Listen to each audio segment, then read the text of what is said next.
काय मोदी तुमचा बाप असेल, शेतकऱ्यांचा बाप होऊ शकत नाही अध्यक्ष महाराज। ही पद्धत कुठली आहे? ही पद्धत योग्य नाही, अतिशय अयोग्य पद्धत आहे। तांबूस फुटता उधळलाली भूपाळी रामपारी, दिशा नाही उजळल्या आल गोकुळ आपुल्या दारी, निर्भेळ आणि सकस चवीच गोकुळ लई भारी। गोकुळची दर्जेदार दुग्ध उत्पादने, गोकुळ अस्सल चव कोल्हापूरची। चव आहे कोल्हापुरी, गोकुळ लई भारी।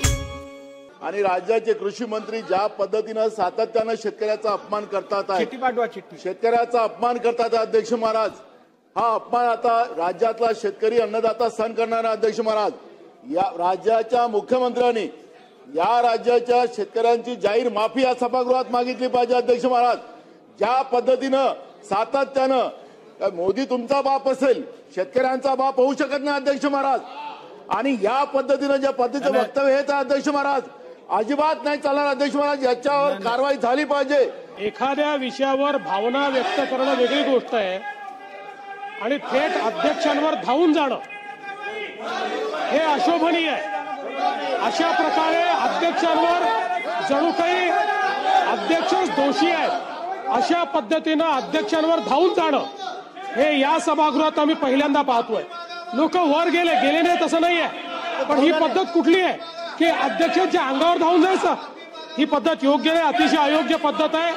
अध्यक्ष महोदय, नानाभाऊ हे स्वतः अध्यक्ष राहिले आहेत। अध्यक्ष राहिलेल्या व्यक्तीने अशा प्रकारे अध्यक्षाच्या अंगावर धावून जाणं हे योग्य नाहीये। नानाभाऊंनी माफी मागितली पाहिजे असं माझं मत आहे। नानाभाऊंनी माफी मागितली पाहिजे, त्यांनी माफी मागितली पाहिजे अध्यक्ष महोदय। नाही,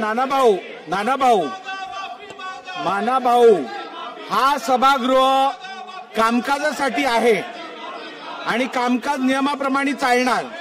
तुम्ही खरं तर तुमच्याकडनंही अपेक्षा मुळीच नव्हती। नाही, बसा।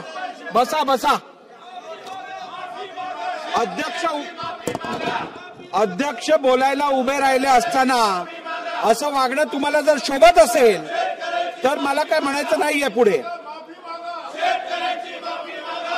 खरं तर नानाभाऊ पटोले या सभागृहाचे माजी अध्यक्ष राहिलेले आहेत।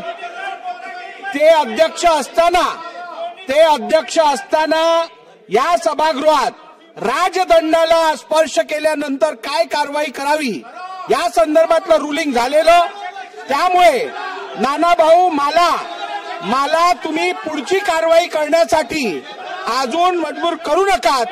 आपण जागेवर बसा अथवा सभागृहाचं नियमित कामकाज चालू ठेवण्यासाठी मला पुढची कारवाई करायला लागेल। सभागृहाचं कामकाज नियमित चालण्यासाठी मी विधानसभेचा अध्यक्ष म्हणून माझ्या नानाभाऊ पटोले यांना दिवसभरासाठी सस्पेंड करत आहे।